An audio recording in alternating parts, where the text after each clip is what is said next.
Olá, boa noite a todos. É um prazer recebê-los aqui nessa live, esse evento de extensão, certificado pela Universidade Federal do Paraná, e uma parceria extensa, de longa data, e com várias instituições. A Abrasmo, a Associação Brasileira de Saúde Mental, é uma delas que está organizando esse evento junto com a gente.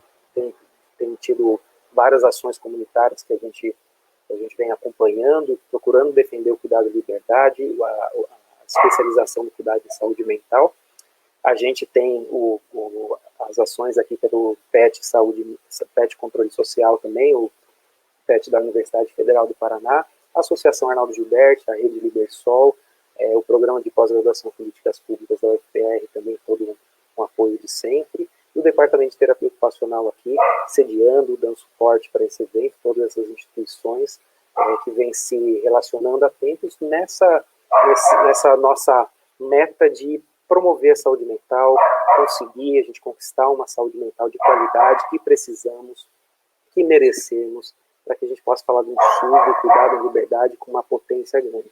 A nossa proposta nesse encontro, e que vai se delongar em outros momentos, é que a gente possa discutir o que é a rede de atenção psicossocial, quais as ações que ela desenvolve, quais os pontos de atenção que ela desenvolve, que ela propôs, de uma maneira democrática, pautada em experiências tanto internacionais como nacionais, que vem tomando destaque e vem sendo composto enquanto política pública, uma forma, basicamente, da gente viver, da gente cuidar de pessoas em liberdade, estabelecer o cuidado comunitário. Então, todas essas formas a gente vem amadurecendo socialmente por longo de décadas, para que a gente possa, num momento de sofrimento, de cada um de nós, de sofrimento mental, a gente ter uma comunidade que se apoie, que se cuide em comunidade, no próprio território. Então, a ideia desse momento e dos outros que vão vir, eu vou estar falando um pouquinho em um outro momento oportuno, sobre o restante das ações, mas a ideia é que a gente fale de cada um dos pontos de atenção, de espaços de cuidado que a saúde mental vem elaborando, para que a gente também se organize, enquanto uma das metas dessa live, que a gente se organize para cobrar, para construir essa saúde mental que queremos e precisamos, cobrando no dia a dia democrático, dentro das instituições que todos estamos, mas cobrando que o poder público se organize, empenhe recurso para que a gente possa viver, possa cuidar de pessoas que, em um momento de sofrimento, precisam. Então, a ideia dessa live é essa. Nesse momento, eu chamo, então, aqui para compor a cena, para dar um oizinho rápido, inicial para todos os presentes, o terapeuta ocupacional Sanderson, tem experiência na coordenação de serviços residenciais terapêuticos, um dos pontos de atenção dessa rede que vamos conversar aqui hoje. Sanderson, seja muito bem-vindo. Boa noite, obrigado, Luiz. É um prazer, né? É um prazer estar compondo com vocês hoje essa live e essa conversa, esse bate-papo e esse estudo, né, que a gente vai fazer sobre a saúde mental aí e os seus equipamentos da RAPS, né? E eu já aproveito também, chama a Rosana Carla Hamed Albuquerque, psicóloga do Instituto Federal de Educação, Ciência e Tecnologia de Pernambuco, com mestrado em saúde coletiva e doutorado em medicina preventiva. Seja muito bem-vindo, é um prazer ter vocês aqui conosco nesse momento. Obrigada, gente. Muito prazer estar nessa mesa, né, nessa live, nesse momento de pandemia, unindo forças, trocando ideias para o fortalecimento da RAPS, né? Então, eu queria agradecer de antemão esse convite e esse momento aqui com vocês. Que coisa boa, Rosana. E a nossa convidada, Cris Lopes, também, psicóloga e sanitarista, idealizadora do Centro de Convivência e Cooperativa, que na sua experiência foi se transformando em um dos pontos da RAPS, e ela traz a experiência de idealizar, de implementar, de organizar, a experiência inaugural, antes mesmo de ser uma portaria nacional, de se estabelecer enquanto uma previsão de todo o Brasil, a experiência que inaugurou isso, e é uma felicidade ter você aqui, Cris. Seja muito bem-vinda. Obrigada, é um prazer imenso, num momento de tanta aridez e agonia do mundo e particularmente do nosso país. Acho que a gente está aqui para trazer um pouco de esperança e força na luta. Obrigada. Que Bom, e a Cris, ainda além da idealizadora do Centro de Convivência também, é coordenador e idealizador do Coral Cênico Cidadãos Cantantes, pesquisadora do Laboratório de Inovação Social do Instituto de Saúde e da Secretaria Estadual de São Paulo. Então, um prazer ter vocês todos nessa mesa. Então, enquanto estrutura da nossa conversa, a gente vai conversar primeiro com o Sanderson, na sequência com a Rossana e depois com a Cris Lopes, falando um pouco desses pontos de atenção. Primeiro, o Sanderson falando da residência terapêutica ou serviço residencial terapêutico estabelecido na portaria como serviço residencial terapêutico, mas muito conhecido como residência terapêutica. E vai trazer um pouco dessa experiência dele, explicando um pouco o que é esse serviço, esse equipamento de saúde e o quanto ele faz bem para a nossa população. Na sequência, a Rossana vai falar de unidades de acolhimento, um espaço extremamente criativo, importante, necessário para a nossa população, para a gente falar de cuidado em saúde mental, e a Rossana com a experiência do Centro de Convivência e Cooperativa. Sem mais delongas, eu chamo o Sanderson Sadowski Lorenzetti, que é terapeuta ocupacional, com experiência na coordenação do serviço residencial terapêutico, pós-graduado em educação especial, e docência de ensino superior, apoio, saúde e sanitarista. Fique à vontade para fazer a sua fala, Sanderson. Ok, então, muito boa noite a todos os presentes. E para a gente começar a falar sobre serviço residencial terapêutico, ou como a gente mais conhece, residência terapêutica, a gente tem que entender um pouco por que ela foi criada, qual que foi o objetivo dessa criação, né? E por que realmente é necessário ela existir nesses dias que estamos, né? Se a gente for puxar pela história, né, ela desde 1940, 45, depois da Segunda Guerra Mundial, tínhamos várias pessoas com traumas de guerra, várias pessoas que tinham um comportamento diferente, que não se adequavam à sociedade, né, ou se mutilavam, ou agrediam outras pessoas. Isso sempre existiu. Como que naquela época as pessoas tratavam isso? Era pensado que aquilo era um efeito psicossocial, meramente. Então, o que faziam com as pessoas? Elas segregavam as pessoas em ambientes para tirar as pessoas daquele convívio, onde elas, na teoria, estariam sendo prejudicadas e estariam respondendo daquele modo. Então, foram criadas as instituições psiquiátricas, né, de um regime totalitário, né, tirava a pessoa da sociedade, colocava a pessoa lá dentro, né, segregava ela de todos os seus direitos, e ela ficava lá dentro, na esperança de não estar atrapalhando a sociedade, né, a grosso modo, digamos assim, né. Essa visão foi se mudando com o tempo através dos estudos, né, do avanço da medicina, e foram se descobrindo que o biológico da pessoa também era um fator que influenciava nesse comportamento. Então, começou-se um fator biopsicossocial, né, uma visão biopsicossocial daquelas pessoas que tinham um transtorno mental. Isso, né, meados de 50 e 60. Com isso, já foram se pensando em outros tipos de tratamento, né? Aí começou a arte-terapia, começou outros tratamentos, além daqueles segregadores de eletrochoque que existiam também naquela época, né? Não que esses tratamentos não se perpetuaram aí durante as décadas de 60, 70 e até 80. Aí também, né, acho que veio o início das profissões, né, de terapia ocupacional, de fisioterapia, de psicologia também, acho que teve um grande avanço depois disso, dessa descoberta biopsicossocial, né, que a pessoa não era só influenciada pela sociedade, mas sim ela tinha um biológico que ela poderia ser trabalhado internamente e expor isso num comportamento diferenciado com as outras pessoas. Então, aqui no Brasil, por volta da década de 80, nós tivemos aí um começo da reforma psiquiátrica, né, a denominada reforma psiquiátrica, que foi uma mudança desse regime, onde abrigavam só as pessoas e tratavam elas somente dentro do hospital, e aí a gente tem essa mudança para que as pessoas fossem tratadas em modelos diferentes. Então, acho que a partir de 1980, 82, 85, começou-se a criação dos Centros de Atenção Psicossocial, né, que são os CAPs, hoje que a gente conhece, que são difundidos na maioria das cidades brasileiras. Nós temos um CAPs de referência aí para a população.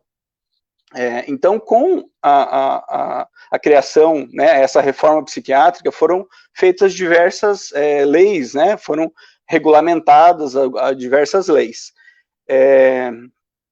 Se a gente puxar aqui, né, na legislação, né, a partir ali de 1989, 90, né, com uma mudança, né, com a implementação do Sistema Único de Saúde, isso começou a criar mais força por conta da ação social, da ação das pessoas, né, da interação da sociedade, exigindo melhores condições de tratamento para as pessoas e melhores condições de respeito à sua vida e aos seus direitos, né. Então, em 1999, 2000, começaram-se a introduzir também aí os serviços residenciais terapêuticos. A gente tem uma lei lá, 106 de 2000, que introduz esses serviços residenciais terapêuticos. Né, o que acontecia? Então, a gente tinha que melhorar a vida dessas pessoas que estavam abrigadas dentro dos hospitais, e elas tinham condições de sair e conviver com a sociedade. Mas muitas delas ficaram tanto tempo no hospital que quando saíam não tinham nenhum convívio mais com nenhum familiar, né, os familiares já tinham morrido, ou o familiar não tinha condição de conviver com aquela pessoa, de dar uma condição de tratamento em residência para aquela pessoa.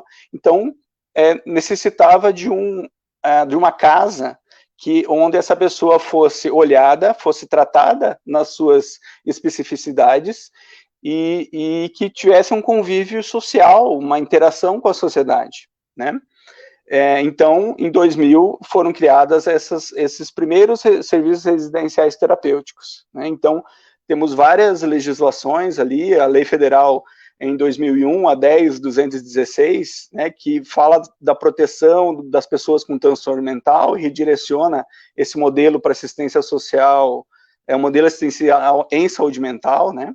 Em 2003, aí também foi criado, acho que foi uma grande avanço para as pessoas que saíram dos hospitais, né, que foi a criação do programa de volta para casa, né? Então, se a pessoa, né, nós vivemos num país capitalista, que a pessoa trabalha, ela tem a sua renda e ela corre atrás dos seus objetivos, né, compra a sua roupa, faz o seu turismo, né, vai no cinema, vai na panificadora, vai na lanchonete. Então, isso como que a pessoa que ficou segregada no hospital, saiu, não tem nenhum trabalho, não tem condição de voltar para o trabalho, como que ela pode subsistir. Então, o governo criou esse programa de volta para casa, que dá um subsídio para essa pessoa, né, um dinheiro, né, e quando ele foi criado, ele era R$230 na época, né, hoje, se não me engano, está R$400 praticamente, né. Então, esse dinheiro é para que essa pessoa interaja com a sociedade como qualquer outro cidadão tem direito de interagir, né? Então, ela tem essa verba, esse dinheiro, e que ela consegue interagir com a sociedade, né? Então, essas portarias, elas foram lançadas a nível federal e que os municípios se organizem para que tenham essas residências terapêuticas, para que as pessoas que moravam nessas cidades e foram internadas no hospital psiquiátricos poderiam sair e viver nessas residências terapêuticas com um olhar de uma equipe multiprofissional, apoiado pelo Centro de Atenção Psicossocial, de que abrange aquela área onde está aquela residência. Então, toda residência terapêutica tem um CAPS de referência. E esse CAPS de referência que dá todo o apoio com a questão psiquiátrica, né? Consultas, a questão de reabilitação, psicossocial, enfim, todas as necessidades, e também juntamente com a atenção primária, né, a unidade de saúde, cuidando de toda a parte da saúde integral dessas pessoas, né. Então, essa é um resumo, né, e como que a gente está hoje, né. Eu sou aqui de Curitiba, né, em Curitiba eu pude ter o prazer aí de trabalhar desde 2014, 15, até o ano passado, 2020, né, então 5, 6 anos, eu trabalhei na coordenação de 2 serviços residenciais terapêuticos aqui em Curitiba. Então, são serviços que foram criados deixa eu pegar a data certinha aqui, era o Hospital Psiquiátrico Nossa Senhora da Luz, que existia aqui em Curitiba, né, e eles foram desinstitucionalizados em 2002 e 2003, né? Então, eles saíram nessa época para morar nas residências terapêuticas. Então, quando eu conheci essas pessoas, né, que moram hoje na residência terapêutica, eles já estavam praticamente 10 anos fora do hospital, e muitos deles moraram 32, 25 anos, né, o que morou menos no hospital foi 8 anos, né? Então, como que a gente faz essa reabilitação psicossocial, né?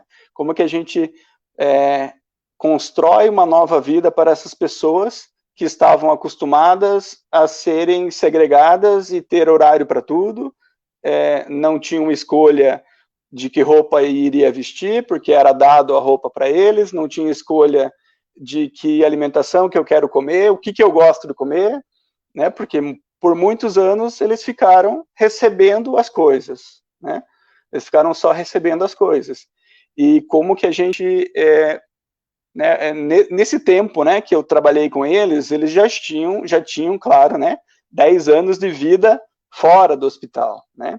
Então, mas uma coisa muito importante que eu tenho, né, na minha trajetória, assim, com eles, né, é a questão, assim, o que eles iam fazer, eles sempre faziam em bloco, né. A gente vai sair no cinema, então tem que ter um carro, que alguém vai arranjar um carro de uma instituição que caiba todo mundo dentro, e a gente vai todo mundo junto no cinema, e depois a gente volta todo mundo junto. Né? É uma situação que, com eles, eu fui trabalhando nesse tempo, e aí a gente pôde ter a parceria também com a Universidade Federal do Paraná, com o serviço de AT, né, do acompanhamento terapêutico, né, eram acadêmicos de terapia ocupacional que puderam fazer esse trabalho individualizado. Né? Então, como é que a gente fez isso? Vamos conversar com a pessoa, vamos planejar, vamos ver quais são as vontades daquela pessoa e, através dessas vontades, e se ela não tem vontades, vamos apresentar para elas, né? Então, a gente saiu da residência individualmente com cada um, fazendo uma espiral ao redor da residência, né? Conhecer a comunidade ao seu redor, né? Então, uma mulher, né, ela gosta do salão de beleza, então, vamos conhecer o salão de beleza, né, então, mapeamos os salões de beleza, ela vai lá, ela escolhe que cor que ela vai pintar a unha, ela escolhe se ela vai pintar o cabelo, se ela vai cortar o cabelo, se ela vai fazer uma depilação, né, coisas do interesse daquela pessoa, individual, né, eu acho que isso é uma grande sacada, é uma grande evolução para a vida individual daquela pessoa, né, um olhar mais individual e de crescimento individual, né?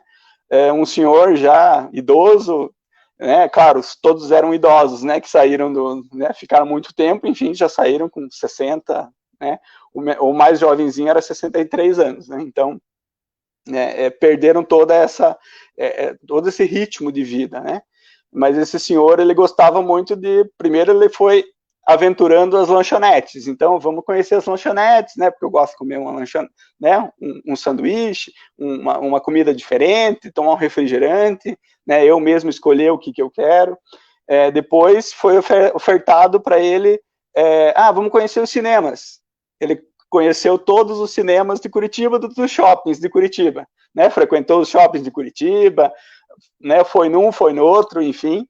E tudo isso através de um olhar individual e de uma sensibilidade daquele momento da pessoa, né?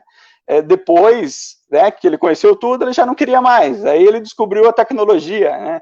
Compramos uma TV que tenha uma entrada com pendrive. Então, passava para alguém, baixa um filme assim para mim, baixa um filme do Mazzaropi, por exemplo, né? Que tinha uma lembrança da infância. Então, baixa o filme do Mazzaropi, ele, né, espeta na televisão, assiste o filme do Mazzaropi, né? Ou vai no mercado, compra uma pipoca e assiste em casa, né? Acho que isso é muito gratificante ver a felicidade nas pequenas coisas que as pessoas, né, realizam, né? Então, eu acho que o serviço residencial terapêutico é isso, né? É uma casa que traz laços familiares, novos laços familiares para essas pessoas que estavam asiladas no hospital, né? E não tinham nenhuma vivência fora do hospital.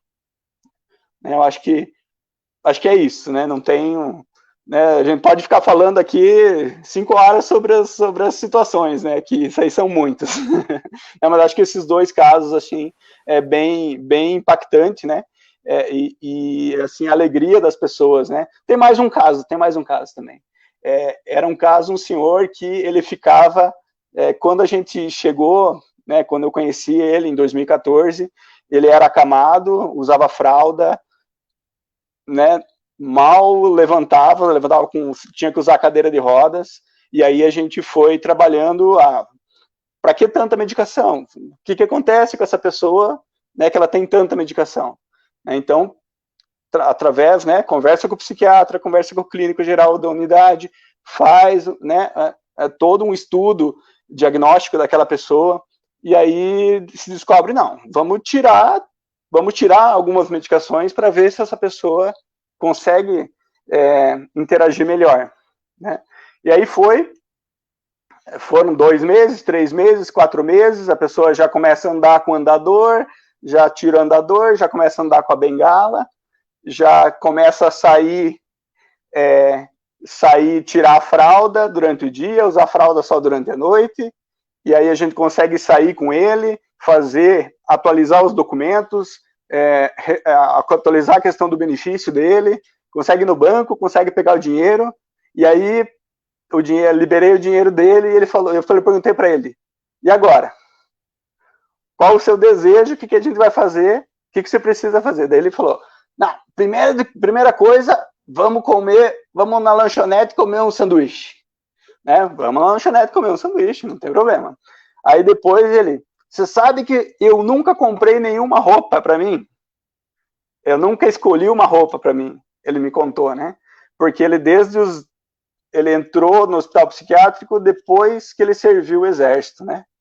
Então, ele era uma pessoa do interior, bem humilde, que tinha vários irmãos, enfim, e usava sempre as roupas, né? Não tinha comércio naquela época, né? Em 1900 e, sei lá, 60 e alguma coisa, 50 alguma coisa, né? Não tinha como tem hoje, né? E aí, ele falou, olha, eu não lembro de escolher roupa para mim. Então vamos, né? E vamos junto com ele, escolhe a roupa, né? E a felicidade da pessoa, né? Nessas pequenas coisas, né? De escolher a roupa, de conseguir sobreviver novamente, né? Hoje em dia, como a gente está aqui na pandemia, né? A gente está meio que recluso, né? Como eles ficavam, né? No hospital ou nas residências terapêuticas, né? Então ele pôde ter essa vivência, né? Infelizmente faleceu rápido, né? Mas assim, pôde usufruir, pôde sair, comprar sua roupa, assistir um cinema também com outro amigo dele, né? Acho que é muito importante, né? Essas pequenas coisas do cotidiano, né? Acho que o terapeuta ocupacional tem muito esse olhar do cotidiano, né? E de inserção da pessoa no cotidiano. Mas tem que respeitar muito a cada pessoa, né? Tem que respeitar a questão de vida da pessoa, o momento de vida e o interesse da pessoa naquele momento. Bom, acho que já falei bastante, né? Senão daqui a pouco... Ok. Eu agradeço a tua fala, trazendo esse importante equipamento que é o serviço residencial terapêutico, a residência terapêutica, como uma forma da gente, enquanto sociedade, se retratar de um momento que acontecia, e quando qualquer um de nós sofria, a nossa resposta social era pegar essa pessoa e internar num manicômio, para onde ele ficaria muitas vezes pro resto da vida.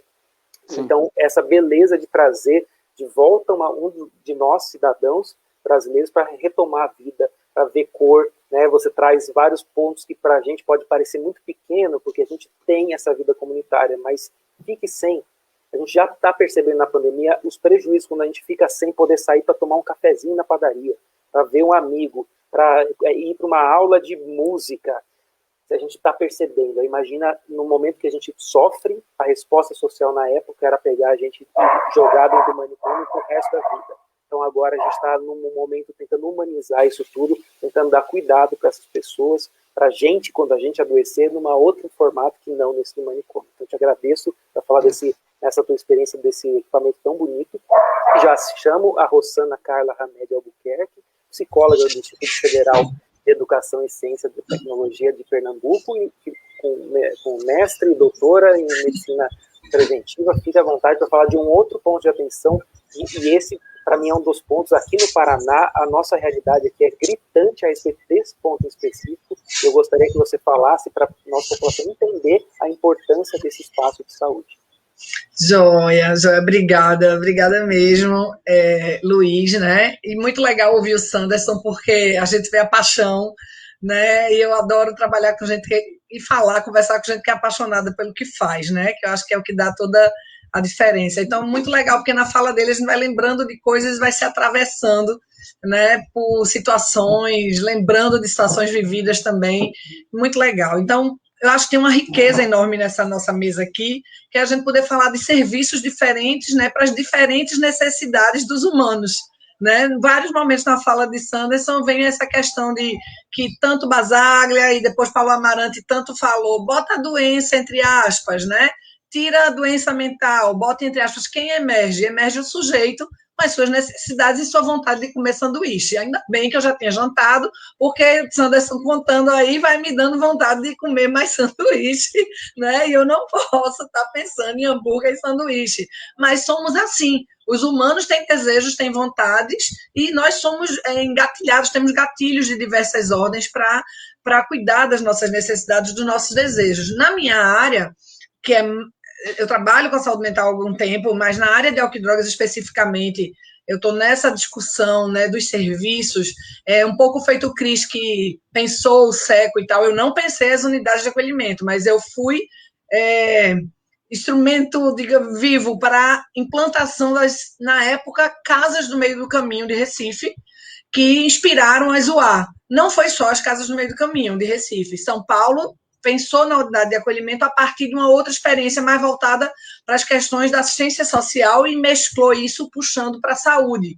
Então, em Recife, não. A gente se inspirou nas unidades, nas halfway houses, que eram esses os nomes, casas no meio do caminho, para pensar num serviço que nem estivesse aberto como um SECO, né, aberto, livre, e nem fosse o CAPS também como o que muita gente às vezes sentia na área de álcool e drogas, uma catraca livre e aberta. A pessoa passava o dia no CAPS, saía do CAPS, ia para casa, já bebia, já voltava recaído para o próprio serviço no outro dia e ficava nessa catraca aberta mesmo, para a gente figurar dessa maneira. E aí, a partir da experiência de Baglia, em Porto Alegre, isso, olha, gente, faz tempo, viu? Década lá de 60, 70, faz tempo. Um grupo de psiquiatras e de pessoas começam a se inspirar nas experiências londrinas das halfway house e pensam num serviço onde bebesse um tanto de comunidade terapêutica na sua origem, não nas comunidades terapêuticas brasileiras, por favor, para a gente não pensar, né, o que a gente faz em comunidade terapêutica hoje no Brasil não bebe da atenção psicossocial, não bebe da reforma psiquiátrica, ao contrário, né?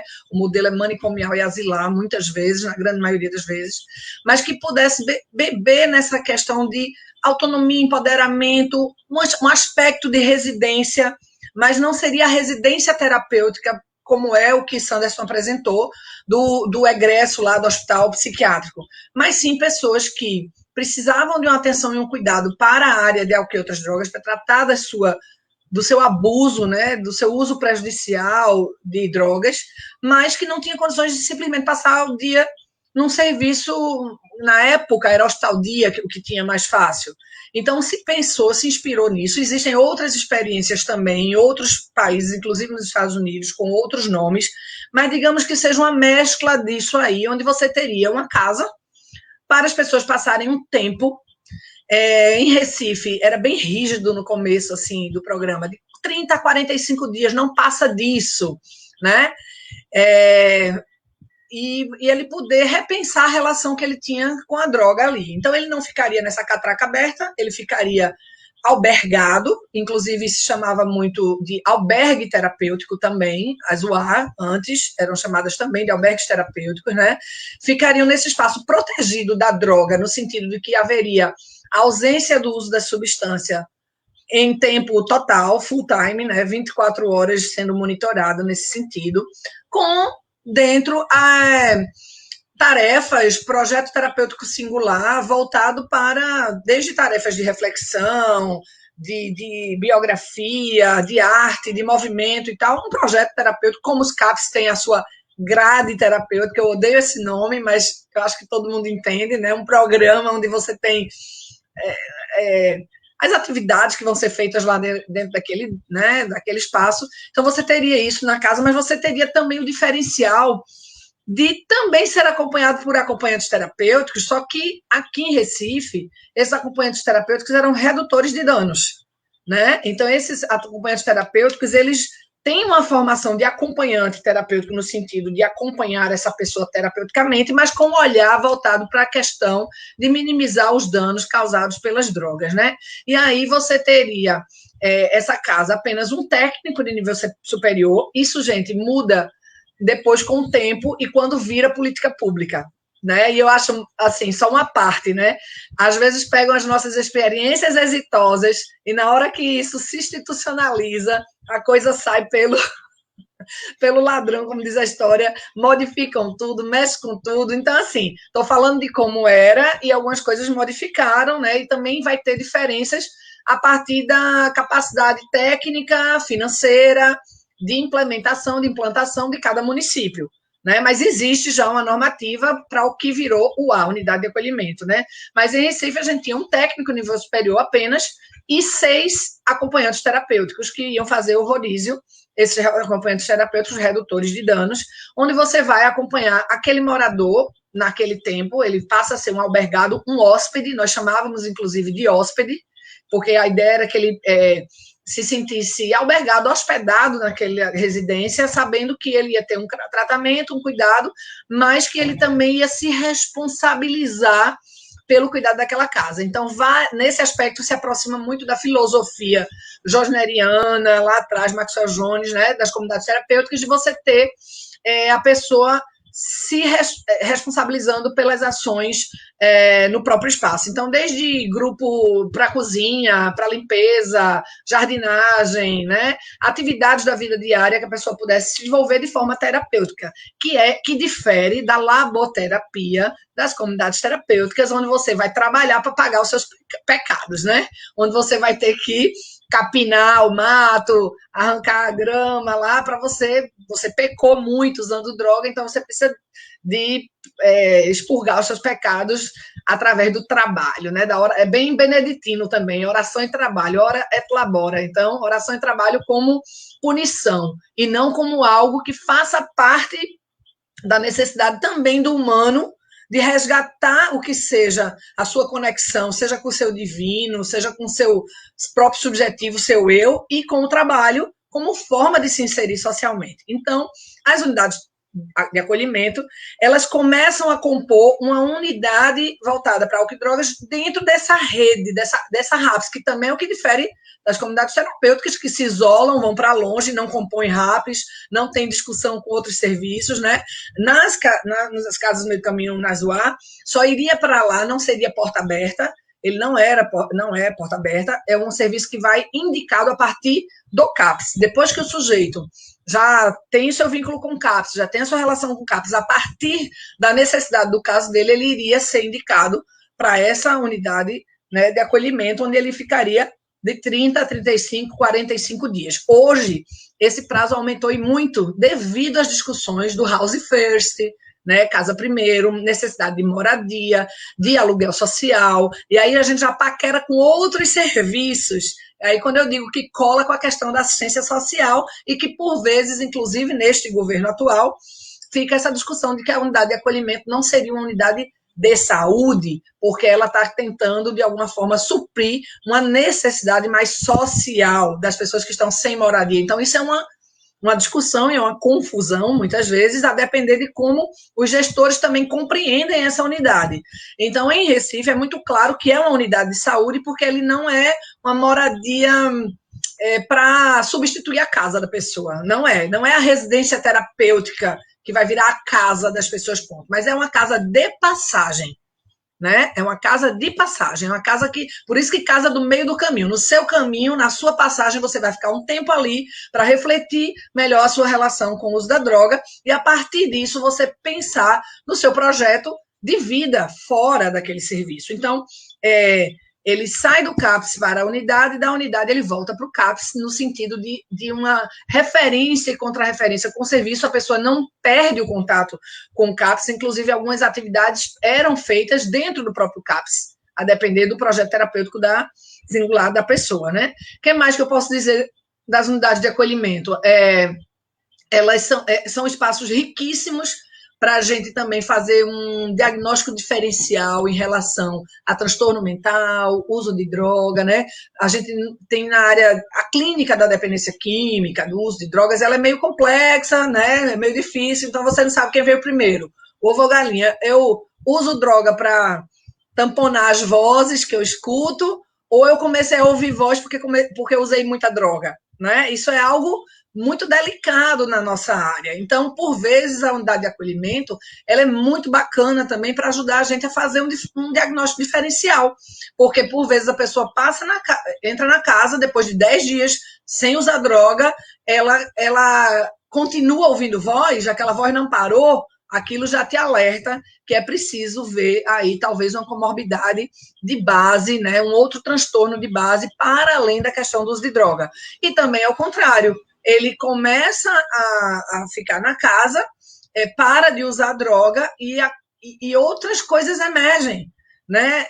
Aí você vai ver que a droga é só, né, a pontinha do iceberg. Esse sujeito está lá com diversas outras necessidades. Faltou igreja, faltou família, faltou escola, faltou política pública, de um modo geral, e a droga foi a única coisa que deu sustentação a ele na vida. Então, ele passa esse tempo dentro da casa e consegue se ver sem a droga para refletir a própria vida. Então, a casa do médico, a UA, ela passa a ser um espaço de extrema importância nessa complexidade que é o tratamento do uso de droga, né? Então, imagina você pensar num serviço desse tipo de intervenção, internamento, albergamento, baseado na redução de danos, né? Mais complexidade, porque é um ambiente livre das drogas, é um ambiente protegido. Mas, se ele usa droga, eu vou simplesmente dar alta, eu vou simplesmente expulsá-lo. No começo do programa em Recife era assim, quem fazia uso de droga recebia alta administrativa, era uma contradição interna. Como é que pode? E aí a gente começa a construir novas formas de lidar com essa situação quando isso acontece, porque também você vai colocar na mão do sujeito o que é que ele está fazendo ali. Você escolheu vir para cá, é voluntário. Então, se você vem para cá para continuar usando droga, você está fazendo mais do mesmo, então você pode dar a sua vaga para outra pessoa. E aí a gente vai pactuando com as pessoas de estarem ali, porque, de fato, o projeto terapêutico, a redução de danos aí, no caso, é o desejo deles, porque a redução de danos não nega a abstinência, mas desde que essa abstinência seja algo que o sujeito deseja, e não a imposição feita como na comunidade terapêutica, que você precisa largar a droga de toda forma, porque senão seu tratamento já vai ser um insucesso. Então, gente, que nem o Sanderson, eu ficaria aqui falando um tempão, porque eu estudei a Casa no Meio do Caminho na época da dissertação do mestrado, em 2008, onde eu pude escutar e viver a montagem desses serviços, né? Eu era gestora e pesquisadora, então era uma observação participante sofrida, porque era montando o serviço e criticando o serviço por dentro, né, vivendo isso, e daí tive grandes experiências indo para o Ministério da Saúde ajudar a pensar como viria a ser a unidade de acolhimento. Infelizmente, como eu disse, algumas experiências exitosas não se mantêm como elas nasceram, mas eu acho que a gente ainda tem aí tempo, né, de resgatar e manter a originalidade, a inventividade, a criatividade e a importância desse serviço que é a UA dentro da RAPS, tá? É isso, por enquanto é isso. Que bom, Rosana, obrigado. A fala, a tua experiência, que coisa boa vocês poderem mobilizar isso tudo, construir essa política pública. Vários colegas, eu queria até dar um oi para todos aqui, né, que vão se achegando, tem pessoas do... Você vê, é uma coisa que dá uma certa esperança para a gente, mesmo nesse momento de pandemia, pelo menos a gente aprendeu formas que a gente possa se conectar. Então tem pessoas de Tocantins, de vários pontos do Paraná, de Santa Catarina, Maranhão, a Bahia, de São Paulo, então várias pessoas que estão nessa mesma sintonia, que é de construir o cuidado e liberdade, de construir formas da nossa comunidade, quando algum de nós tombar, em vez da gente excluir, da gente poder dar a mão. A gente dá um breque nessa loucura que a gente está vivendo para poder se cuidar.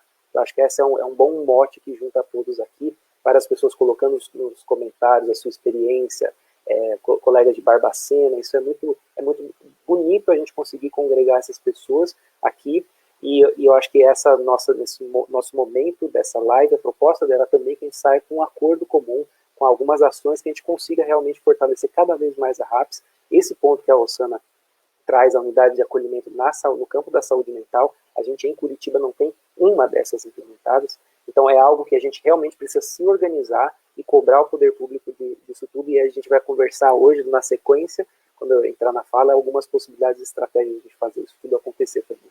Então, sem mais, passo a fala agora para Cris Lopes, psicóloga sanitarista, também com uma grande histórico no Centro de Convivência e Cooperativa de São Paulo, para ela falar um pouquinho desse dispositivo, esse equipamento da saúde mental, esse ponto de atenção, e como ele faz bem para a nossa saúde mental. Fique à vontade, Cris. Obrigado a presença e a parceria de sempre. Obrigada, Luiz, e ouvir o Sanderson e Rosana, acho que nos instiga a pensar justamente no desejo, né? O desejo que habita as pessoas, independente das suas histórias, das suas mazelas, né? O quanto que somos ou não escutados nos nossos desejos mais legítimos, e o quanto que poder falar de desejos implica em construção de projetos de vida. E essas duas forças, eu diria que são revolucionárias, né? Revolucionárias de um estar no mundo. Então, a minha fala vai trazer um pouco essa ideia de que, numa rede de cuidados, você precisa pensar em formas que atuem na perspectiva da promoção de saúde. Porque se a gente for na história do nascimento dos hospícios, e por incrível que pareça, a origem da palavra hospício é de hospedagem, é de hóspede. É essa grande contradição. E quem foram os grandes hóspedes dos primeiros hospícios brasileiros? Os pobres, né? Os que não tinham trabalho, as mulheres que se prostituíam, os imigrantes, e por aí vai, ciganos, foram os primeiros hóspedes dos hospícios, né? Não era a loucura que habitava os hospícios originalmente. E hoje ainda, se formos pensar, a grande população que é asilada, que é internada, é a população que faz uso de substâncias, principalmente o álcool. Uma droga aí ao alcance de todos, né? Então, qual é essa mensagem, né? O que a gente retira disso? Em 1989, Luiz Erundina dirigiu a cidade mais importante, eu acredito, do nosso país, foi São Paulo, né? E uma mulher com uma visão muito além do seu tempo, nos convidou, e éramos muito jovens, né, a pensar e a sonhar uma forma de poder asfixiar os hospícios, esses lugares de falsa hospedagem, e construir formas outras de poder receber as pessoas e transitar desejos diferentes, expressões de subjetividade numa rede.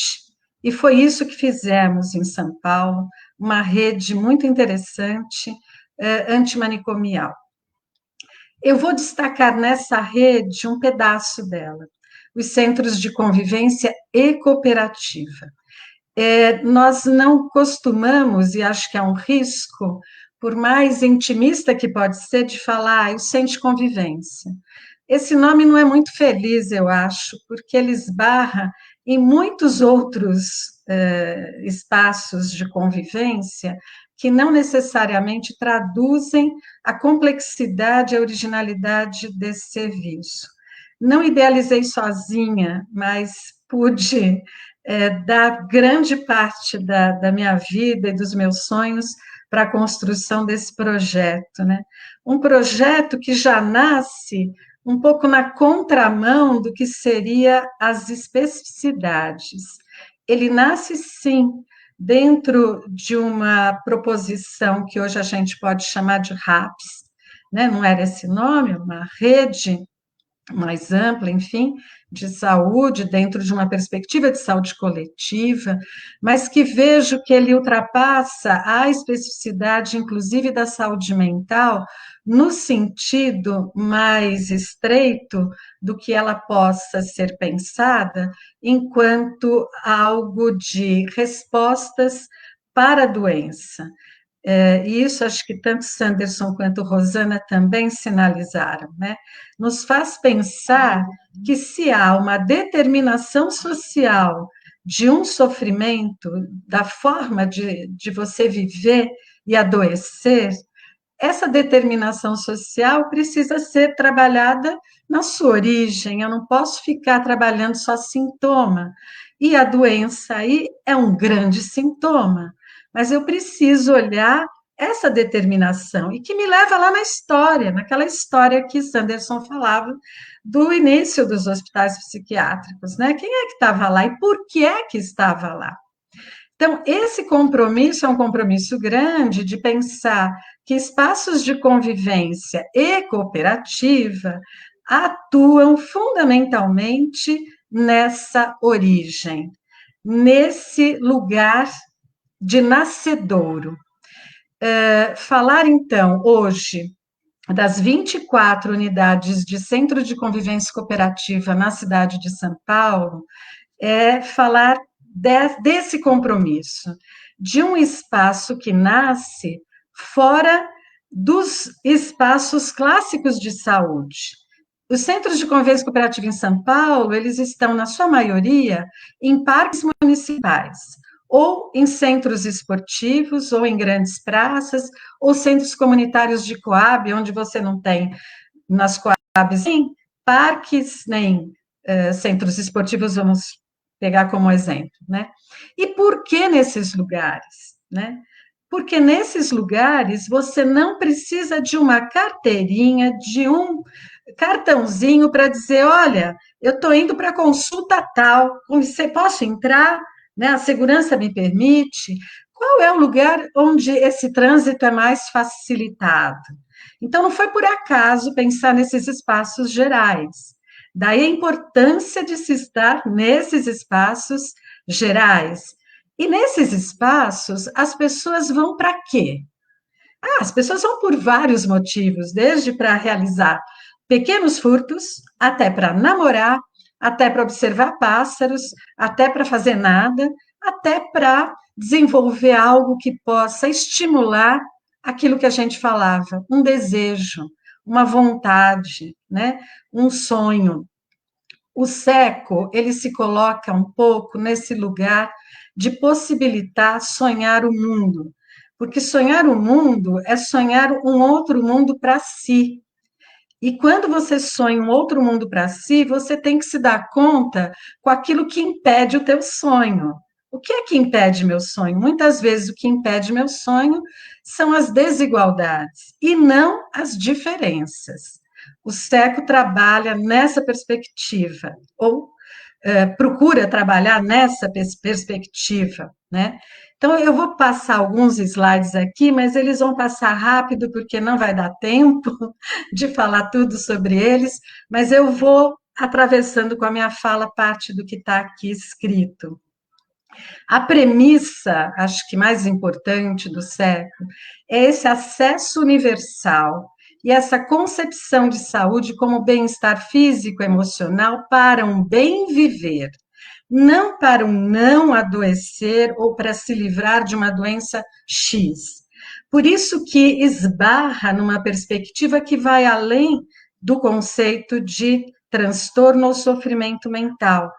Essas pessoas, elas são, sobretudo, esperadas nesse lugar e são buscadas para chegarem até esse lugar, mas é um lugar das diferenças. E, portanto, o que atrai as pessoas a estarem num SECO não são seus diagnósticos, suas patologias e suas dores, mas é a oferta que esse lugar oferece, principalmente das linguagens que podem agregar as pessoas em torno da arte, do esporte, das expressões corporais. Eu vou destacar aqui a arte, né? Como esse espaço do SECO pode ser um provocador de encontros emancipatórios, em que a arte possa ser a grande facilitadora dos encontros. Portanto, os agrupamentos se dão pela tarefa, uma visão bem pichoniana, né, que é a minha formação. Então, de agregar as pessoas pela tarefa e não por suas identidades. A tarefa, no caso, é, por exemplo, vamos trabalhar dança, vamos fazer mosaico, mas não para te passar o tempo, é para fazer numa perspectiva, sim, importante, de você fazer o melhor, de você produzir aquilo que vem de dentro de você como uma habilidade esquecida, uma habilidade desconhecida. Pode passar, Miguel. Essa perspectiva eu chamo de uma inovação social, porque é uma metodologia inovadora que outorga função social aos SECOs, né? Traduz o seu aspecto mais contemporâneo de manejo das relações humanas na dimensão da saúde como capacidade de construir bem coletivo. Então, desenvolver solidariedade ou potencialidade para o trabalho criativo, colaborativo, é algo que altera aquilo que a gente pode chamar de qualidade de vida. E mesmo que isso não se inscreva num enquadre de terapia, ou de terapia ocupacional, ou de tratamento, eu posso afirmar que tem alcance terapêutico, mas ele não tem como perspectiva o cuidado em terapia ou em X conduta que possa estar baseada no diagnóstico. Eu acho que é uma discussão complexa, não sei se está sendo possível atingir, mas é isso. Por quê? A gente poderia olhar para isso e falar assim, mas o que diferencia um SECO de um SESC? Para quem conhece SESC em São Paulo, é um espaço absurdo de lindo no campo da cultura e da arte. Mas os SESCs de São Paulo chegaram a nos pedir um apoio, uma consultoria para pensar como é que eu lido com o diferente dentro das oficinas. E essa é a nossa expertise, esse é o nosso manejo.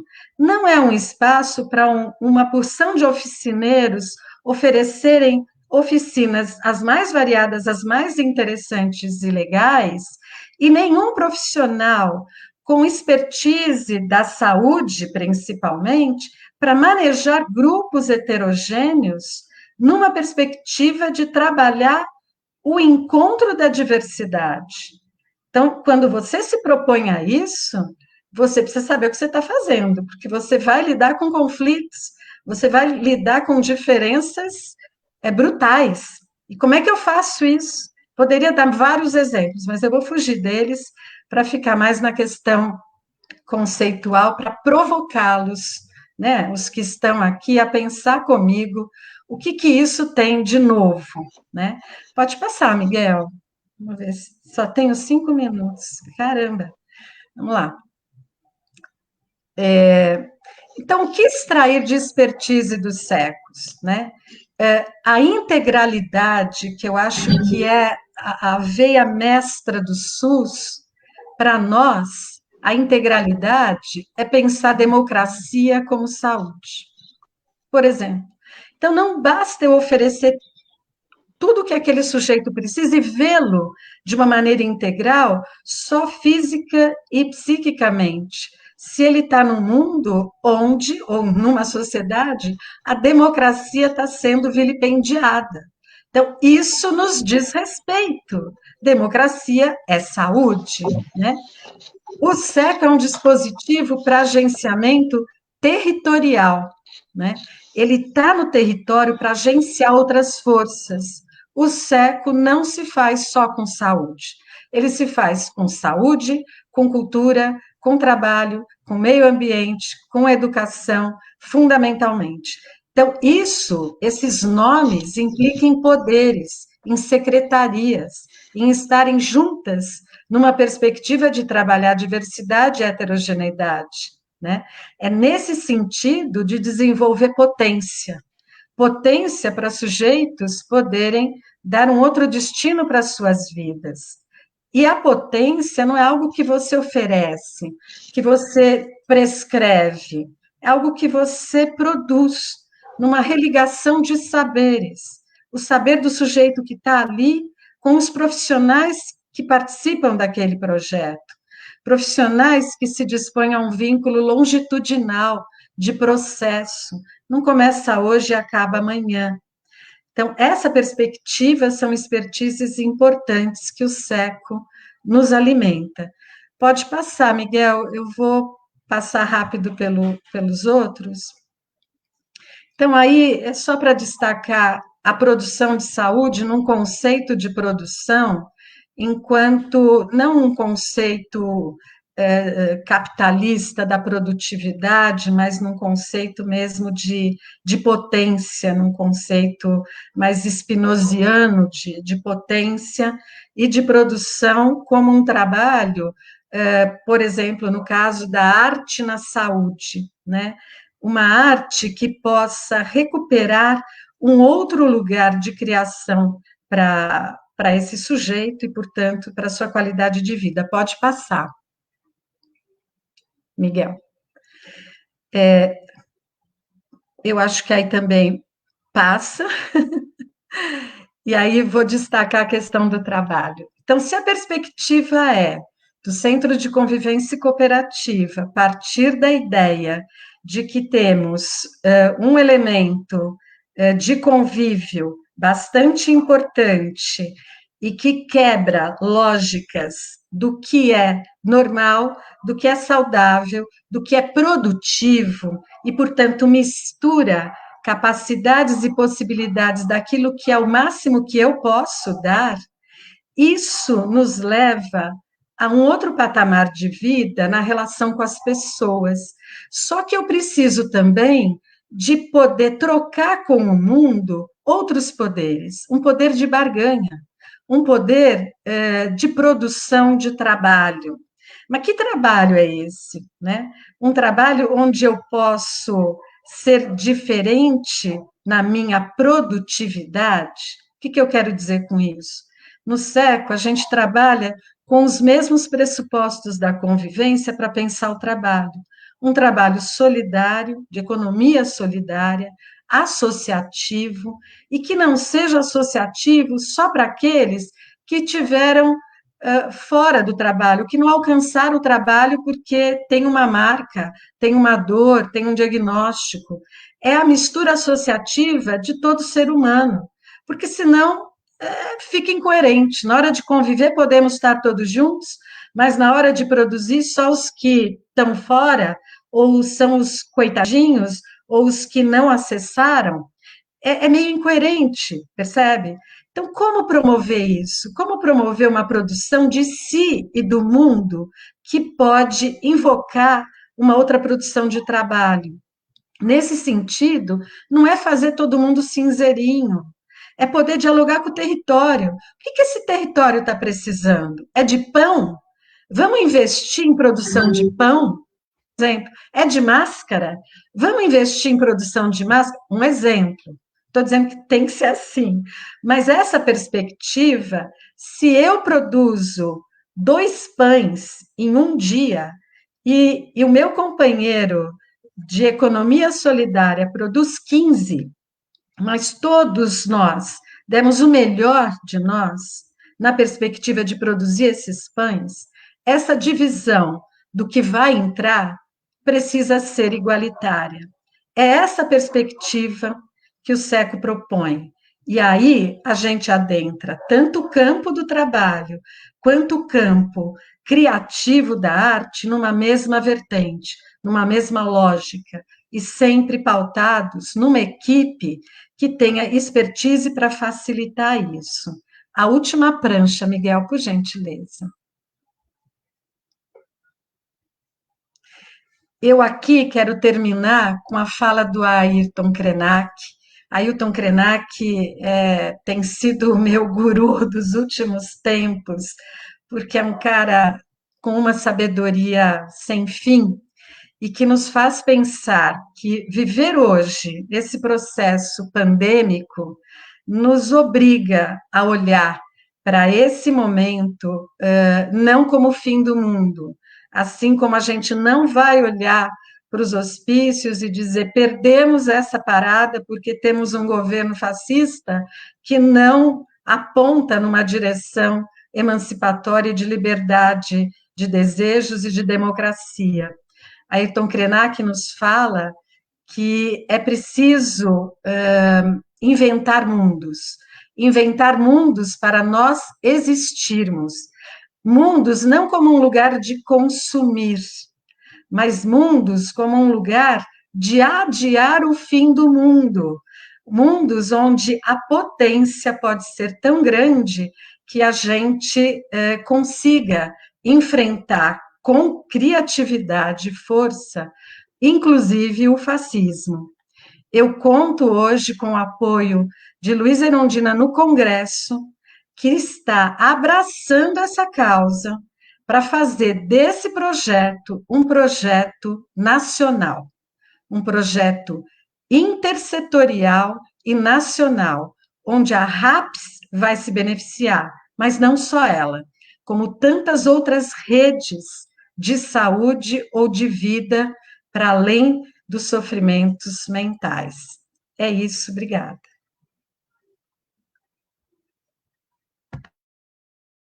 Obrigado você, Cris, que fala bonita e para mim é um dos pontos de atenção da RAPS, com uma criatividade, é algo que versa sobre saúde, versa sobre vida, não versa sobre doença, né? Ela é como a gente conseguir viver em comunidade, como a gente organiza toda a potência que temos enquanto comunidade para valorizar o ser humano. Eu acho que essa é algo muito, muito caro. Eu vou fazer uma fala agora para a gente ir na sequência abrir para as perguntas, porque eu acho que agora o nosso desafio maior é como pensar esses pontos, ver no nossa cidade, no nosso município, se existe, se não existe, e pensar estratégias que a gente vai promover para mobilizar isso tudo. Eu acho que isso é uma potência desse encontro que a gente não pode perder, de ter pessoas de toda a nação. A Cris já enuncia aqui uma interlocução com deputados federais que a gente precisa resgatar, a gente precisa ter. Tenho certeza, eu vou dar uma cantada em vocês que estão nos assistindo, quem conhece algum amigo, parente, que está como vereador ou como deputado, coloca nos comentários, por favor, olha, conheço, né, minha mãe tá nesse cargo, um tio meu, um amigo, coloque que eu quero depois só fazer esse fechamento. Se o Miguel puder, por gentileza, compartilhar a minha tela aqui, a apresentação do PowerPoint. Isso, eu agradeço, Miguel, muito obrigado. Eu quero passar aqui para a gente, rapidamente, o Sanderson, que fez a gentileza de trazer a gente para conhecer o serviço residencial terapêutico, e é isso que a gente está mudando. Pessoas que, quando sofriam, estavam aí, ficavam aí para o resto da vida. É isso que a gente está mudando agora, com uma mudança na residência terapêutica, também pessoas com transtorno mental, em sofrimento mental, que estão em situação de rua, que podem ser alocadas também para essa casa. Então, isso foi uma mudança do ditame dessa portaria há pouco. Para quê? Para a gente trazer as pessoas de volta para a comunidade, para a gente poder viver. Olha o tão sério é isso. A gente tirava pessoas da vida comunitária, não permitia a pessoa escolher a roupa. Eu já trabalhei no hospital psiquiátrico e era fila de daqui até o quarteirão para banho de 2 minutos. Então a pessoa não podia escolher a hora do banho, qual a temperatura do banho ser tomado. Então é isso que a gente está falando, de montar um outro mundo mais humano. Para quê? Para gritar a inclusão social.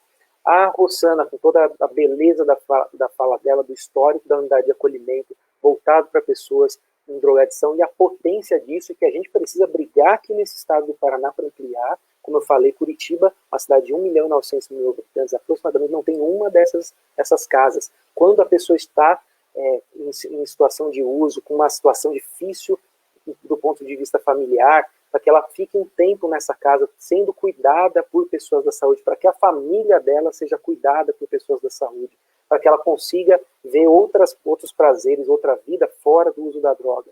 Então, a beleza que não é isso, e eu quero conclamar todas as pessoas que tenho certeza que todo mundo aqui tem um familiar, um amigo que está em uso, que está em uma situação difícil. Então, imaginem, num momento mais crítico desse uso, se os profissionais de saúde pudessem, se a pessoa pudesse morar nesse espaço por um momento, para ela poder ser cuidada, cuidar da família. Vocês imaginam a potência que não ia dar para o cuidado, para a tranquilidade da família, da pessoa, para a gente construir uma outra vida. Essa é a importância da unidade de acolhimento. Eu peço perdão porque aqui em cima está serviço residencial terapêutico, era para estar na unidade de acolhimento. Para quê? Para a gente gritar cuidado, atenção, saúde. É isso que a gente precisa construir, esse mundo que a gente precisa construir. E a bela fala da Cris também, que pega uma cidade dessa, isso aí é uma foto de uma cidade, não sei como é que vocês estão vendo aí à distância, mas é uma cidade cinza, poluída, para que a gente faça isso com ela. Traga vida, encontros entre as pessoas. Como a Cris falou, fui fazer um curso de violão e encontrei a mulher da minha vida ali, que mudou a minha trajetória, a minha história. O quão belo é isso, da gente poder ir lá fazer voleibol, e a gente lidando com pessoas com transtorno mental, cadeirante, pessoas fisiculturistas que estão em casa sem fazer nada, todo mundo convivendo, chamando a vida humana para ser apreciada, a convivência humana para ser apreciada. Eu tenho certeza que todos aqui estão penando nesse momento de isolamento. É isso que a gente quer com o centro de convivência, é proporcionar convivência, é gritar por afeto, vínculo, vida, e com isso versar sobre saúde, falar da saúde, da nossa saúde mental, não só de doença, mas falar da saúde, o tanto que esse dispositivo, esse equipamento pode botar cor numa cidade cinzenta. Cabe falar aqui que todos esses equipamentos mudam história das pessoas. Eu coloquei aqui, não foi à toa, tá vendo? Aqui, ó, fotinhos, parece fotos. Por quê? Porque esses equipamentos, essa política pública, não é uma política pública, ela é uma construção de história de pessoas. E aí é isso que a gente está aqui brigando para construir histórias de convivência, história de vida, não história de morte, história de vida.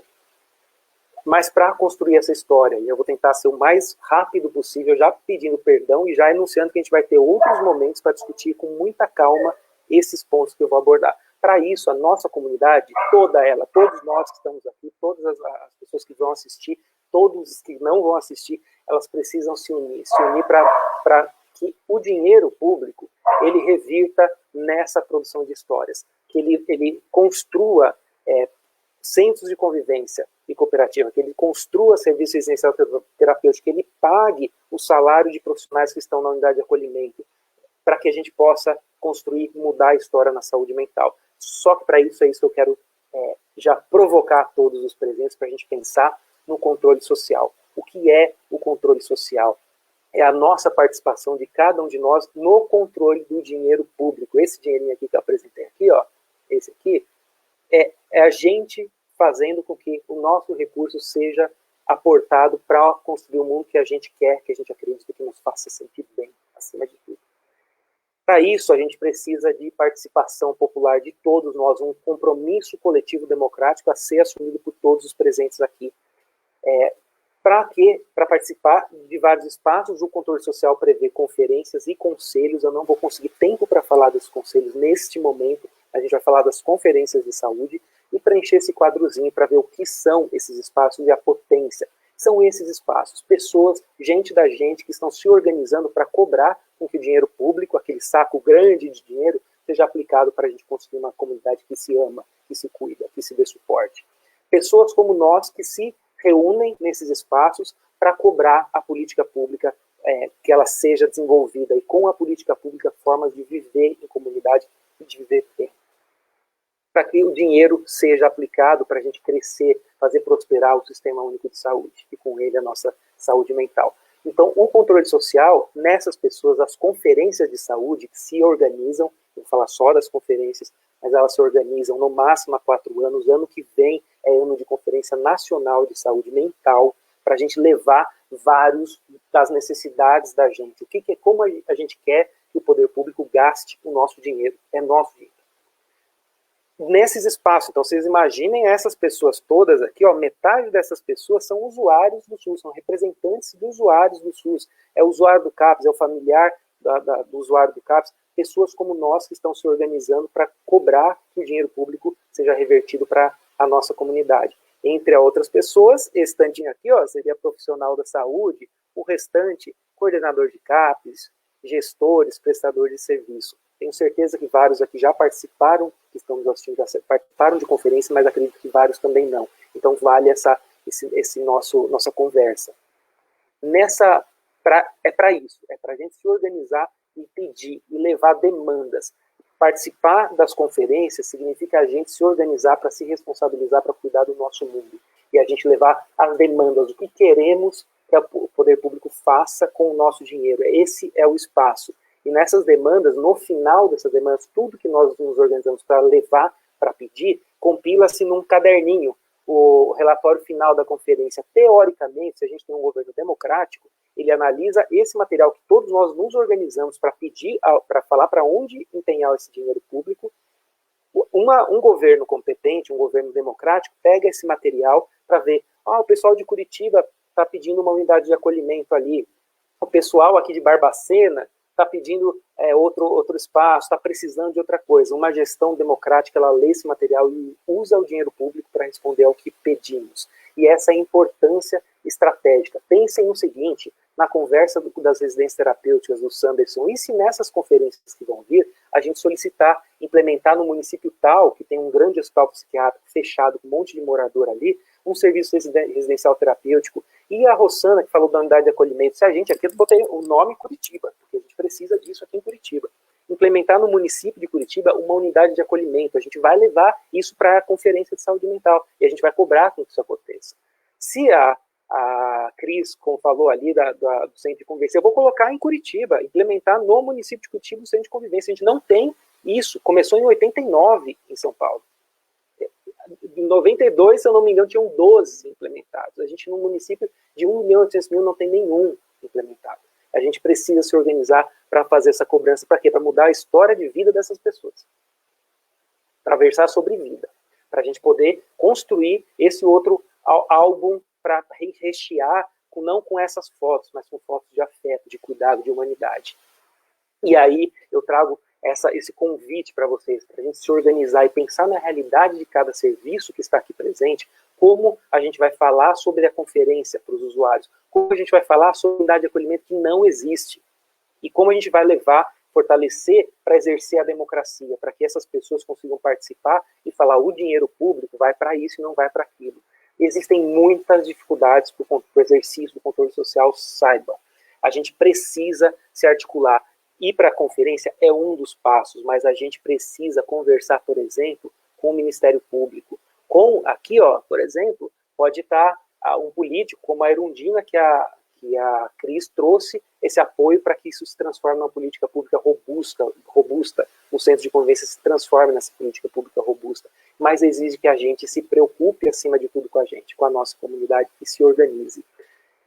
Nesse pouco tempo que temos, eu não consigo falar muito mais, só que a gente fez 2 materiais que vão estar no link dos comentários aqui, nos links, até o Miguel Fernandes, o nosso aluno aqui, que está fazendo um trabalho brilhante na organização de toda essa conferência, só agradeço, só gratidão para você, Miguel. Mas esses 2 materiais, 2 e-books gratuitos, assumindo o compromisso da Universidade Federal do Paraná e toda essa equipe de trabalho de instituições, para a gente saber o que é uma conferência e como se organizar e organizar os usuários para participar desse espaço. O que é o controle social e as dificuldades para fazer isso acontecer. E nesse material do controle social e participação popular, esse que tem as meninas na capa, ele dispõe sobre o Ministério Público, o que é, como fazer acontecer, qual é o contato para você ligar. Uma Câmara, a Câmara dos Vereadores, o que é, como entrar em contato, tudo a gente precisa se organizar. É muito bonito de ver esse movimento acontecer, ele não é mágico, são pessoas como as pessoas que eu tenho todo um respeito de estar aqui rachando essa tela, mas que brigaram para a gente ter CAPs, ter residência terapêutica, ter centros de convivência, que estão mudando a vida de pessoas que não eram nem para estar aqui, eram para estar presa no manicômio. E esse processo é um processo muito bonito da gente acompanhar. Está tudo no site da Terapia Ocupacional da Universidade Federal do Paraná, clicando em extensão e produtos de extensão. O Miguel já colocou aqui também alguns links para esses materiais. O controle social e a nossa comunidade, quem constrói é a gente. A gente não pode deixar mais que esse espaço ausente de pessoas do bem. A gente precisa estar guiando o recurso público para a gente fortalecer a nossa comunidade. Eu sempre gosto de terminar com uma frase dessa. Nunca duvide que um pequeno grupo de pessoas conscientes e engajadas possa mudar o mundo. De fato, foi somente assim que o mundo mudou. Nunca se ausentem da responsabilidade. Não pensem que dentro do meu CAPS eu não consigo fazer muita coisa. Conseguimos sim. E só mudou por isso. Se a gente andar 30 anos, 40 anos atrás, as pessoas que estão em sofrimento, que a gente conhece, não estariam entre nós. Elas estariam presas no manicômio em situação desumana para o resto da vida.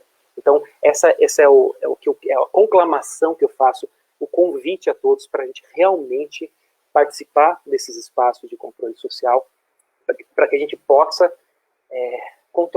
guiar o poder público para construir humanidade, construir a nossa comunidade como queremos.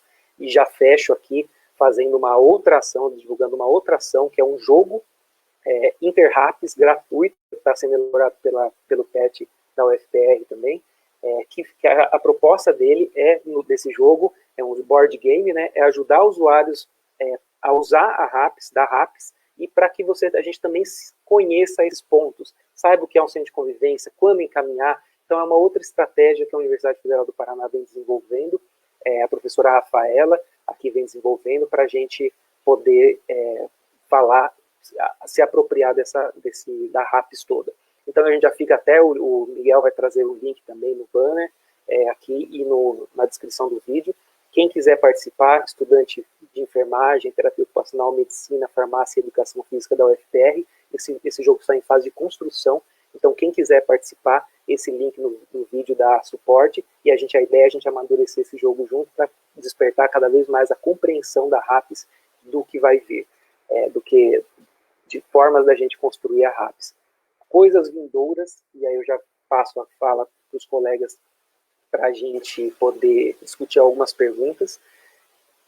Vindouras que a gente vai fazer, dia 13 de abril a gente vai fazer uma aula aberta num formato de evento científico também para falar com mais calma sobre o controle social, sobre os conselhos, sobre as conferências e estratégias para a gente fortalecer a população para enfrentar qualquer retroação que possa se debater na saúde mental, nas políticas, na beleza que a saúde mental vem construindo.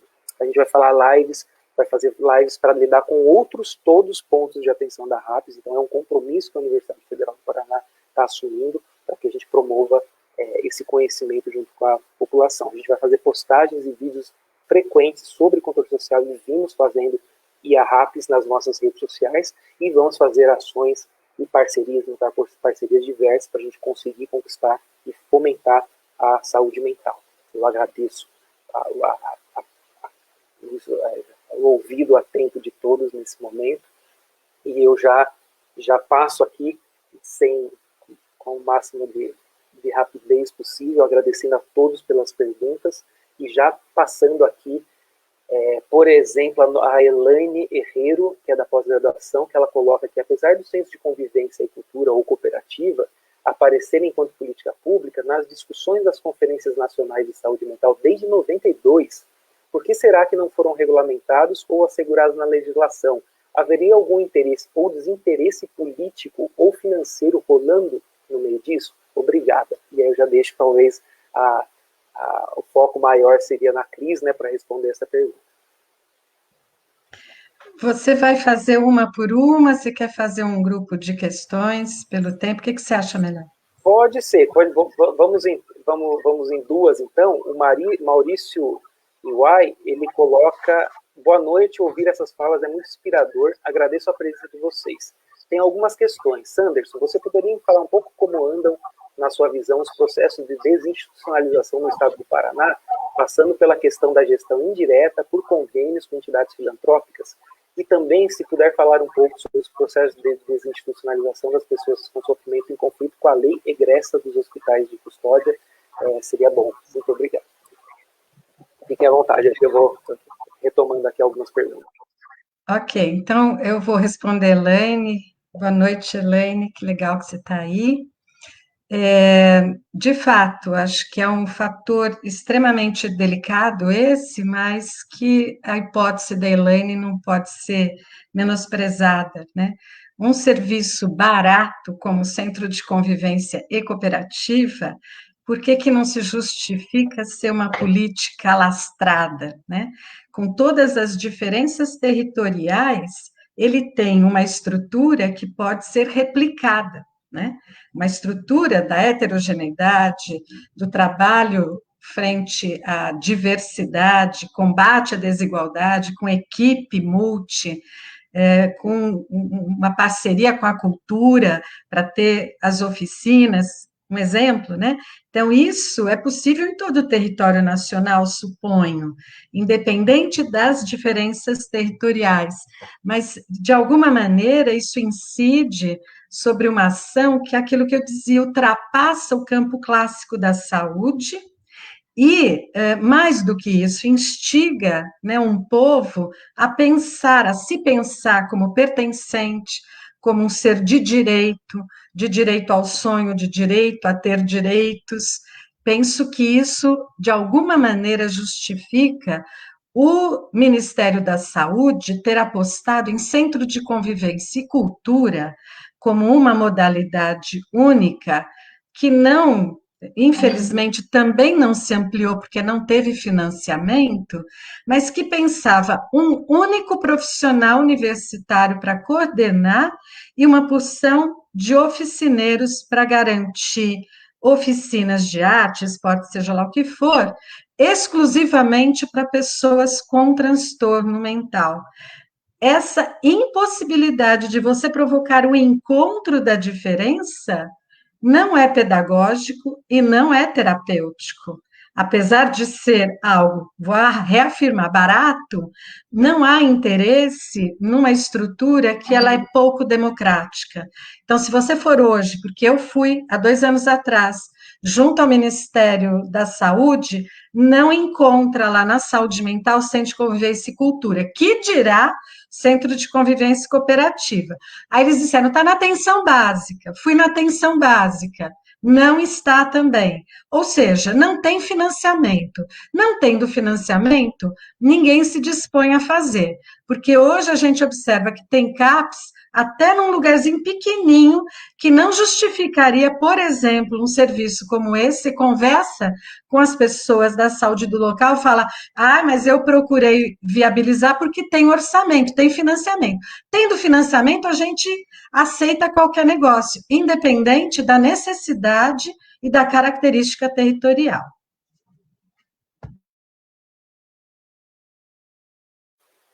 Obrigada. Fala, Sanderson, fica à vontade.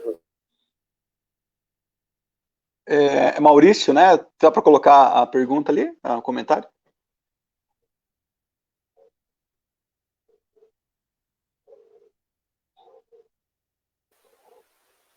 Eu vou ler aqui, acho que o Miguel está procurando. Ah lá, consegui. Tá ali. Boa noite, ouvir essas falas é muito inspirador. Agradeço pela presença de vocês. Tem algumas questões. Sanderson, você poderia falar um pouco sobre como anda, na sua visão, os processos de desinste aqui no Paraná, passando pela questão da gestão indireta, por convênios com entidades filantrópicas, e também, se puder, falar um pouco sobre os processos de desinste das pessoas em conflito com a lei egressa dos hospitais de custódia. Ok. Bom, eu tenho, do Paraná inteiro, eu não tenho uma vivência, não tenho contatos assim, né? O que eu tenho de conhecimento é de Curitiba e região metropolitana, né? Hoje, praticamente, os hospitais psiquiátricos que existiam, eles já foram fechados. Acho que em 2013 foi a última turma que estava segregada no Hospital Nossa Senhora da Luz, que era aqui em Curitiba. E aí o Hospital Nossa Senhora da Luz fechou, e aí eles saíram para a última residência terapêutica, que eram as pessoas que tinham mais deficiências, que tinham comorbidades e transtornos mentais, né?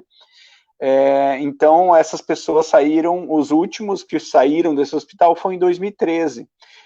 Hoje a gente tem algumas pessoas que estão abrigadas ainda, estavam abrigadas, né, no Hospital Bom Retiro, que eu pude fazer esse trabalho, né, de reinserção nas residências terapêuticas, né, de inserção nas residências terapêuticas, né. Então, nas residências terapêuticas que eu estava, a gente fez, nesse período, inserção de 4 pessoas que estavam asiladas no Hospital Bom Retiro, aqui em Curitiba. Tem algumas ainda, né, que aí ainda já estão fazendo esse processo, né. Com a questão de hospital de custódia, ele tem um convênio com o Estado, então o Estado também tem umas outras entidades que não seriam exatamente o serviço residencial terapêutico, mas seriam casas de apoio em saúde mental, né? É um pouco diferente, não entra na legislação do serviço residencial terapêutico, funciona um pouco diferente, mas aí é monitorado pelo Estado, né? É uma abrangência do Estado. Então, a gente também já fez eu fui até o hospital médico aqui em Piraquara, né? E a gente foi para uma residência terapêutica aqui de Curitiba também. Assim, esse processo é um processo lento, porque depende, né, principalmente o hospital de custódia, né? Depende da periculosidade da pessoa, depende da onde a pessoa veio, né? Se ela veio de um município que já tem uma residência terapêutica também, então essa pessoa pode sair de um hospital de custódia, que aqui, por exemplo, né, o hospital de custódia ali de Piraquara, aqui no Paraná, ele pode ir e ele mora, sei lá, em Apucarana, e lá pode ser que tenha residência terapêutica, então ele vai sair daqui e ele vai voltar para a residência, para o local onde ele nasceu, onde teve familiares, enfim, para tentar fazer essa convivência né, melhor, que tenha algum vínculo residual, né? Então, isso também a gente já acompanhei que pode ser feito, né? Eu acho que é essa a resposta, né? Não tem muito mais o que falar. Eu acho uma boa também, Sanders, colocar aqui que as equipes EAP, né, que são reservadas a trabalhar com pessoas em sofrimento com a situação com a lei, também não existe nenhuma equipe no estado do Paraná. Então é algo que a gente já acionou o Ministério Público, já conversou com alguns deputados estaduais para mobilizar no estado. A gente já fez uma reunião com a Defensoria Pública do estado do Paraná, eles estão extremamente sensíveis a essa situação. O governo federal atualmente não está habilitando, dando dinheiro a novas equipes dessa. A gente foi cobrar isso, a gente mandou pela Associação Arnaldo Gilberti para o Ministério da Saúde essa situação. Eles estão estudando atualmente essas equipes e a nossa cobrança é que essas equipes tenham financiamento, sejam implementadas. Quer dizer o quê quando financiamento, para todos entenderem? Que o Ministério da Saúde dê um dinheirinho para o Estado ou para o município que botar essa equipe para acontecer. Atualmente é pelo Estado, mas dê um recurso. Mesmo que o Estado coloque um pouco a mais de dinheiro, mas isso move para que se implemente. A mesma coisa que a Cris falou do centro de convivência. Então a gente vem, o Ministério da Saúde, ele não dá um recurso, uma ajuda de custo para esse filho, o pai, né, não dá uma ajuda de custo para o filho comprar essa calça, né? Dá 10 reais, eu junto mais 10, a gente compra a calça. Faz o centro de convivência acontecer. Então isso é a situação do Paraná em alguns pontos, da unidade de acolhimento é outros dos pontos muito difíceis da gente conquistar aqui. E graças a Deus a gente tem um Ministério Público do Estado que a gente vem acionando e com uma competência muito grande para tentar ir resolvendo isso.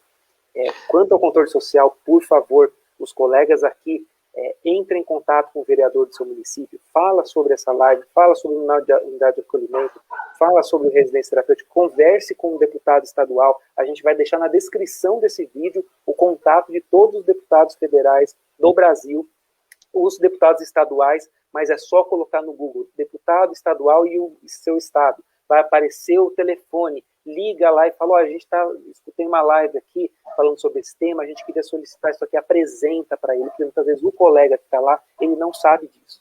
E cabe a gente mover essa força humana, desde pedir isso nas conferências, a também mover essa força para que esses espaços sejam implementados e garantam a segurança da nossa comunidade.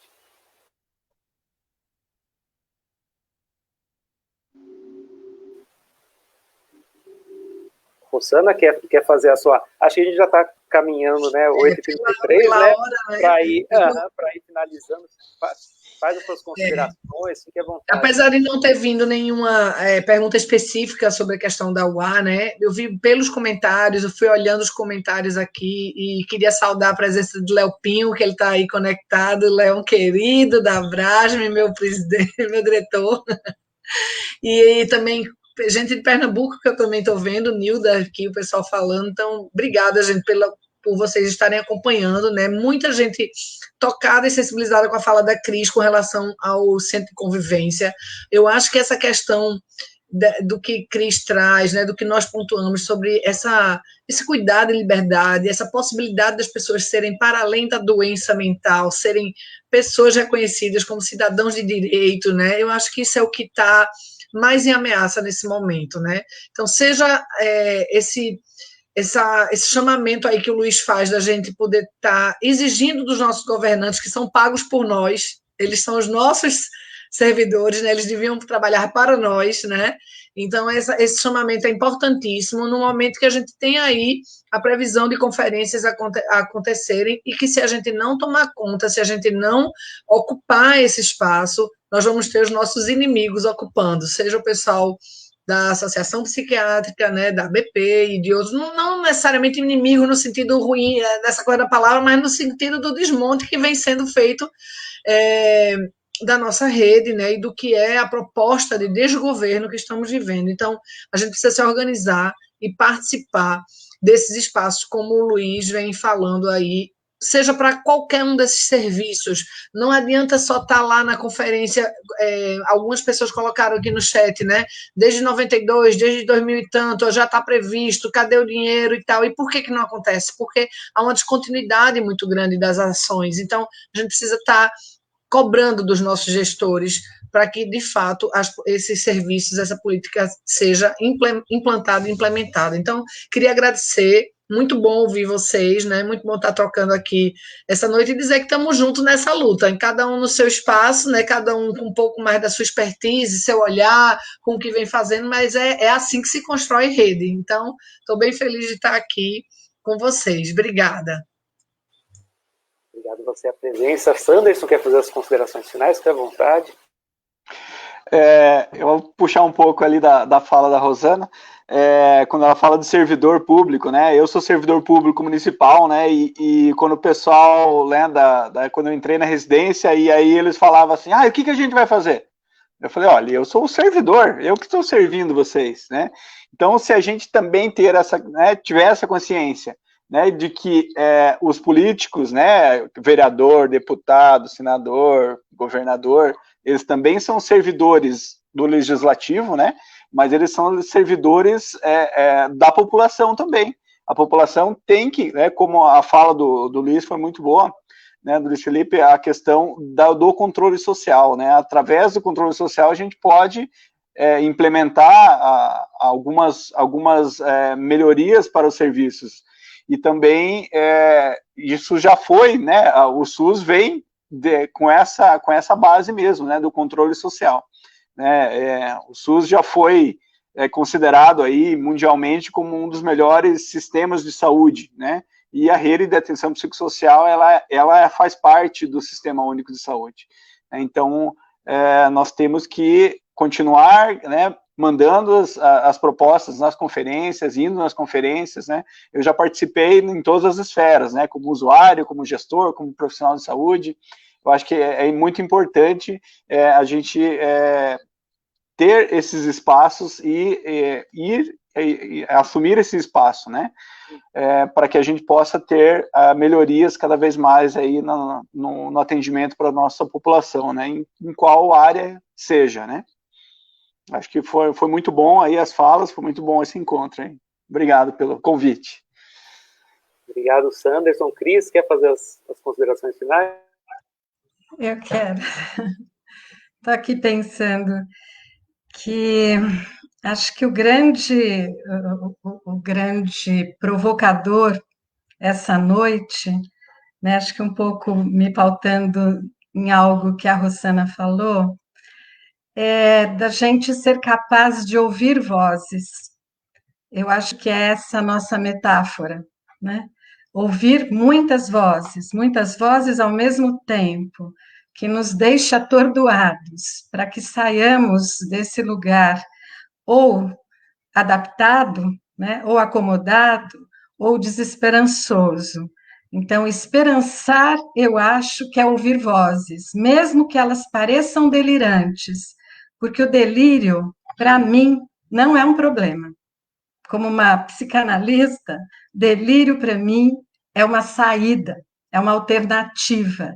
Então, que possamos todos ouvir muitas vozes, sejam elas de onde vierem, e que possam, numa direção, fazer a diferença nesse mundo que está bem difícil. Obrigada. Eu agradeço demais a presença de todas, essa parceria. Eu acho que uma coisa que vem dando bastante ânimo, energia, trazendo luz, é a gente realmente conseguir essas parcerias, ir se juntando, montar uma rede de pessoas, de gente que preza pela humanidade e que vai se defendendo. Essa rede é onde nós conhecer, como a Cris trouxe aqui, a Erundina, que está como deputada federal. Outra coisa, a gente conhecer, de nós conhecer o Léo Pinho, que traz aqui todo um esforço para essas políticas públicas não sejam revogadas. A gente conhecer a Rosana Ramé, o Sanderson e qualquer um dos presentes aqui, o Maurício, a Cristine Kultner, a Flávia Casagrande, a Rosana, a Cida, a Michele, a Josiane, a Janaína, o Léo, a Nilda Ferraz, Jesuel Lopes, todo mundo. A ideia é que a gente consiga cada vez mais se unir, montar um bolsão de gente que diz não para várias coisas, falando que a gente não vai ter retrocesso, a gente vai se apoiar. O que eu posso fazer dentro do CAPES? O que eu posso fazer enquanto servidor dentro da Universidade Federal do Paraná? O que a Rosana pode fazer enquanto Abrasme? O que a Cris pode fazer enquanto gestão? O que cada um de nós, desse bolsão, desse tecido bonito, bem bordado, pode fazer para ajudar a nossa comunidade? Um colega do Ministério Público, um colega deputado, vereador, um senador, e o que cada um de nós conhece de rede, que a gente pode acionar para proteger a nossa comunidade e para construir a saúde mental. Esse é o desafio, e é um desafio que não é doído, é um desafio extremamente gostoso de construir esse tecidão bonito, com afeto, com carinho, com disponibilidade das pessoas, de todos aqui, estar até às 8h40 nos assistindo, servidores que podiam estar em casa aqui curtindo a família, estão reservando tempo. Eu só fico grato pela presença de todos. Contem com a gente do Projeto PET, Saúde da Universidade Federal do Paraná, da Rede de Saúde Mental e Economia Solidária de Curitiba e Região Metropolitana Libersol. Contem com a gente da Associação Arnaldo Gilberti. A ideia é que a gente se fortaleça para dizer não a retrocessos, para dizer sim ao afeto, ao cuidado humano. Esse é o mundo que precisamos sonhar e fazer. Esse é o nosso desafio. Muito obrigado pela presença de todos, que a gente consiga cada vez mais prosperar e prosperar o SUS.